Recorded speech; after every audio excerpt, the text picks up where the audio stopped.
મારા પ્રિય પ્રભુ ઈસુ ખ્રિસ્ત એ દીકરા બનીને મારી તમારી મધ્યે પ્રભુ બનીને આવ્યા, બાપની ઈચ્છા પૂરી કરવાને માટે આવ્યા, બાપનું પ્લાનિંગ પૂરું કરવાને માટે આવ્યા, મને તમને પાપમાંથી છોડાવવાને માટે આવ્યા, મને તમને સ્વર્ગનો વારસો આપવાને માટે આવ્યા, મને તમને બીમારી રોગમાંથી મુક્ત કરવાને માટે આવ્યા.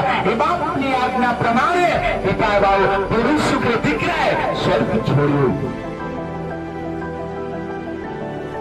અને આજે હું ને તમે એના દીકરા કહીએ છીએ, એની દીકરીઓ કહીએ છીએ, એમને સ્વર્ગ છોડ્યું.